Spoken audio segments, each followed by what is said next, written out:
All right, good morning, everyone. This is Nathan Lindorf with The Rational Independent. Today is an article that's going to make your brain explode, but it's popular on Reddit, so let's dive in. From Salon, an Iowa fight over a satanic display reminds us Republicans believe free speech is only for them. There's a lot of scare quotes, air quotes going throughout this whole article. It seems that the author wants to minimize the legitimacy of other people's points and does that by putting all of their claims in quotes as if it's somehow up for debate.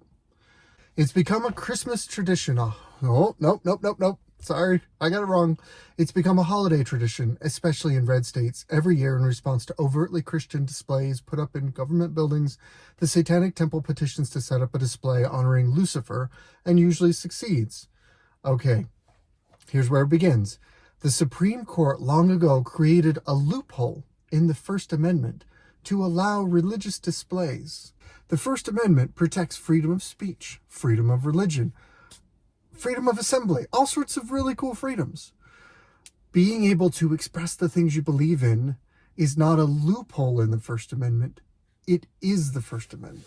The only thing that I can gather from what they're saying by calling this a loophole is referring to the separation of church and state, which shows that this person does not understand the Constitution at all, because separation of church and state is not in the Bill of Rights, it's not in the Declaration, it's not in the Constitution.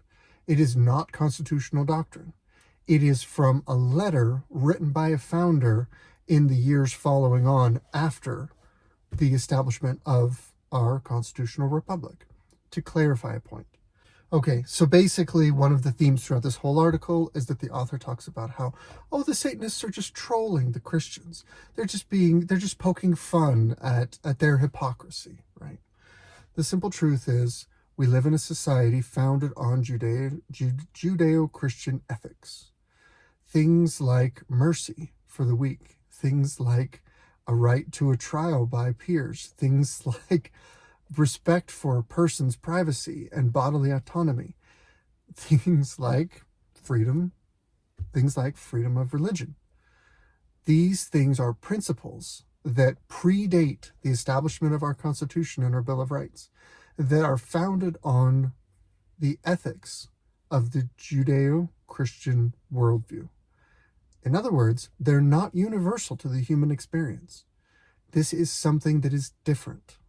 But what these Satanists are trying to say is that in a nation founded on Christian principles, it's hypocritical to have displays that reinforce those principles or the teachings that espouse those principles. It's hogwash, and it's hypocritical. I'll let them have their trolling point. That's not the main thing that I wanted to discuss here anyway. Here we go. It's all about the messaging. The overt religious iconography on government property was always about promoting the Christian nationalist view. The simple truth is, this is the play by the left. This drumbeat has been common. I'm seeing it all over in the leftist media, the institutional media, and it hammers this point. They're trying to jam together several individual concepts to make it into a boogeyman that you're afraid of. And what it basically looks like is this. Strongmen dictators are bad. Trump wants to be a dictator. Fascists are bad. One example of fascists are white nationalists who are Nazis. So that means nationalists are bad. And religious hypocrites and, ideologues, for lack of a better word, are also dangerous and scary. And so it's terrible to combine the fervor of religion with the might of a nationalist type Nazi group. So Christian nationalism is terrifying. So you have Donald Trump, this terrible, evil, bad orange man who is the incipient dictator over an insurgent Christian nationalist fascist movement that's going to sweep through and wipe away all those terrible brown people that Christians don't like. It falls apart in 2 seconds. But this is the boogeyman. So you'll see everywhere you look, people are talking about how, Christian nationalism. So somehow they turn an article about a silly political stunt that the Satanic Temple puts up. and turn it into a reinforcement of the narrative about Christian nationalism. All right, blah, blah, blah. The Satanists and their fans get a chance to remind everyone Republicans are hypocrite who never really believed all that, quote, free speech talk. Aha! And this is the other thing I wanted to talk about.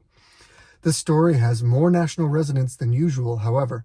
It's happening in the shadow cast by a much darker, more dangerous, bad faith debate over free speech.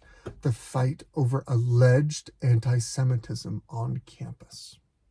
I guess Salon's pulling their weight to try and protect the reputations of the Ivy League presidents who face planted in front of the world this week, in case you live under a rock, and basically were unwilling at one point. They gave a bunch of answers, but at one point, let me condense it as this. One of these presidents said that a call for the extermination of the Jewish people would only be considered bullying when it rose to the level of conduct.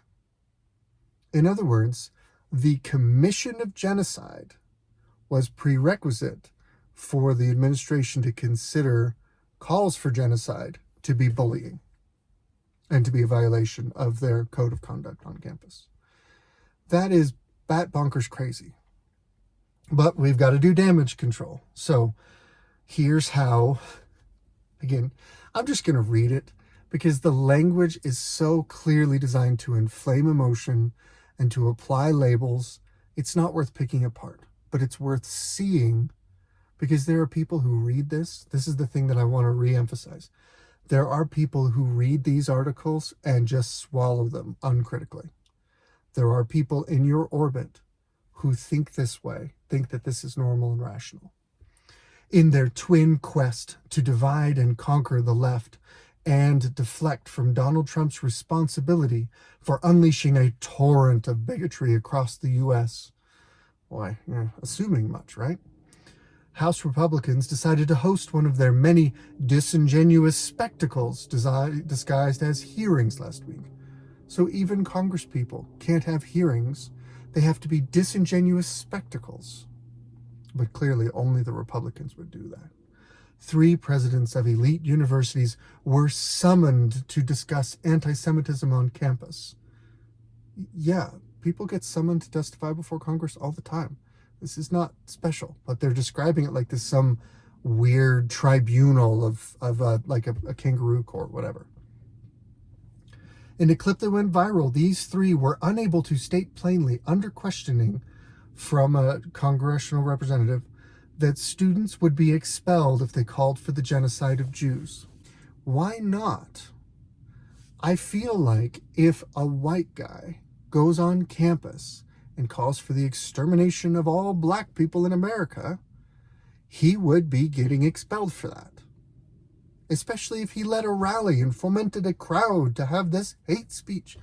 Why isn't it hate speech? Why isn't it bullying to say to all of the Jewish students on campus, by extension, all of their relatives, we believe the morally right thing to do is for all of you to die? How is that not conduct worthy of a conversation about expelling? But they were unable to state it plainly. But this wasn't a genuine inquiry. This is disingenuous trickery. The trick worked as intended, causing the anti-MAGA coalition to tear at each other with arguments over whether these presidents were in the right on free speech grounds, whether the threat of anti-Semitism from campus is overblown, and why the voices of teenage college students are treated as emblematic of the entire left. Well, I don't know that we care so much about the voices of teenage college students as much the responsible adults who ostensibly are in charge of the administration of the school, who should be keeping behavior in bounds.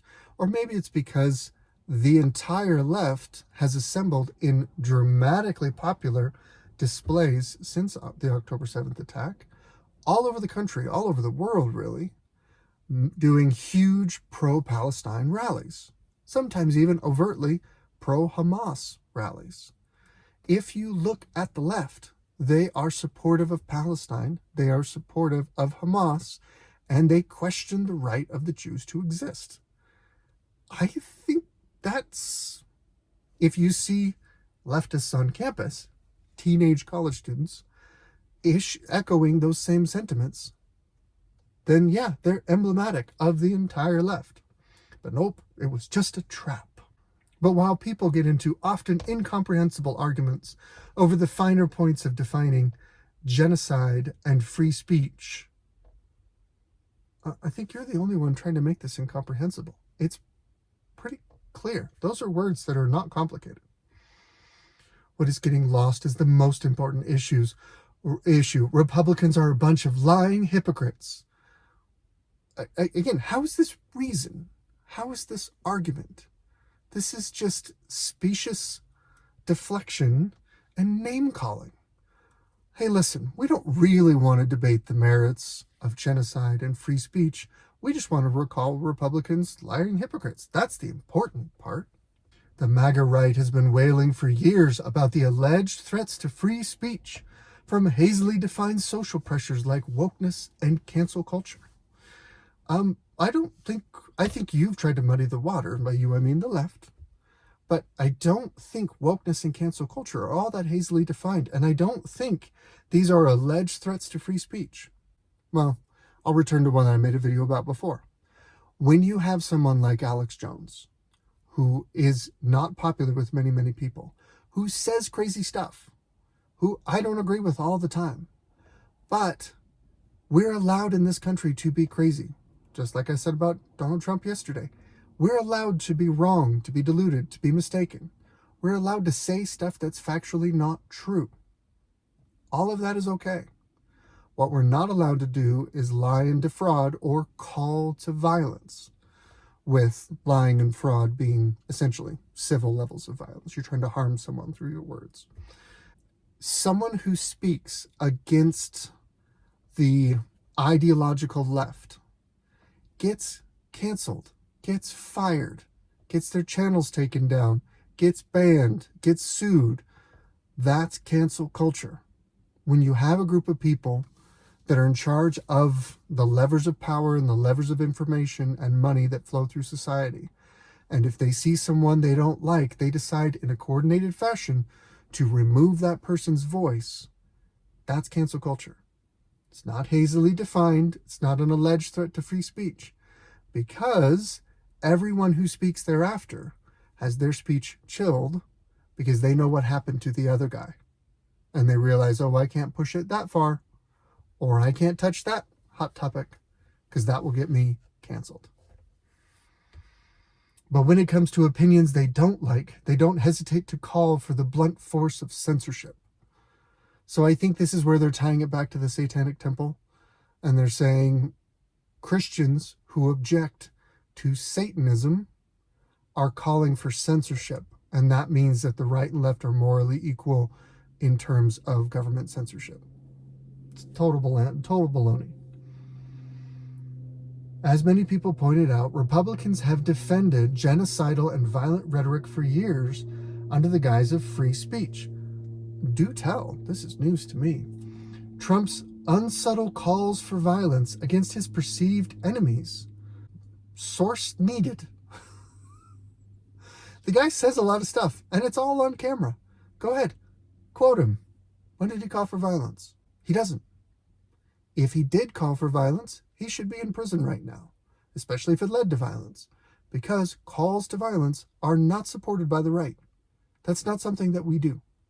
But apparently it's Trump's fault that there was that crazy situation with someone who attacked Representative Nancy Pelosi's husband. A bunch of those details are still uncertain. San Francisco is a weird place. Threats against government employees and even private citizens. Okay. And of course, January 6th. I'm curious. We're actually going to end right here because it's all a little bit silly and there's a whole lot of inflated language. But what do they reference when they say threats against government employees and even private citizens? Oh dear. It's another Salon article. Oh, it's also by Amanda Marcotte. Okay. 2022, so after Trump was out of office. I'm not digging into this whole article, but the reference was to another one of her articles. Again, using the language saying that Donald Trump threatened violence against election officials and black people. Okay, here's what happened. Shay Moss was an election worker in the 2020 election, and there were allegations made that she was cheating and defrauding the election. And I think it was ballot harvesting that she was doing or something. Anyway, there was a confrontation where some guy associated, I don't remember, I'm trying to remember the details. It's been a little fuzzy, but short version is someone peripherally related to Donald Trump's efforts in trying to deal with all the election crazy basically went and confronted this woman. There was no violence. There was a personal altercation. Okay. This was awkward. This was not probably acceptable behavior. Probably a good reason for someone to get fired if they were getting paid to do this. Not the appropriate way to handle things. It is ludicrous how simplistic the analysis is to say, Nutter did something I don't agree with and was out of the bounds of normal behavior, therefore Donald Trump is bad. Therefore it's directly his fault. I am willing to give you that when people on the left who are crazy do things and they happen to follow mainstream political figures, I don't blame those mainstream political figures for the crazy person's behavior. Because that's what crazy persons do. This is silliness. So, like I said, at the end of the day, looking at the language, looking at the way these links are drawn, looking at the way all this ties together, the simple truth is there are people who read this and accept it as this is the way the world is. From my perspective, this is a rambling, emotionally manipulative, bordering on crazy talk. I mean, they're drawing links and connections between these incredibly disparate organizations and people and even philosophical ideas and presenting them as just factually true, just trying to assert facts not in evidence, for lack of a better term. And they're doing their best, frankly, to manipulate the way you think about your opponents. And I'll give you a perfect example. Here we go. But when liberals call for social media companies to curb the ugly rhetoric using their legal powers to self-regulate, a chorus of right-wing whining about cancel culture erupts. The way that's framed is that these virtuous liberals are just asking for social media companies, private companies, to try and keep their platforms free of such ugly rhetoric. Using perfectly legal powers, anyone can self-regulate. Those darned right-wingers, they complain about cancel culture. What they don't identify here is there is evidence that the FBI and other government organizations, including the Biden administration, gave specific recommendations and requests for censorship of political voices they didn't like to tech companies, and tech companies followed up on those, thereby basically allowing the government to censor political opponents by proxy. That is not how it's described here. It is at least more complicated than this. But if you read that sentence, you think, oh, my side's totally reasonable. Oh, those whining people, they don't know what they're doing. People who talk like this are lying to you. They are at very least omitting material facts that are worth your analysis. This is Nathan Lindorf with Rational Independent. That's my Reddit rant for today. Good luck out there.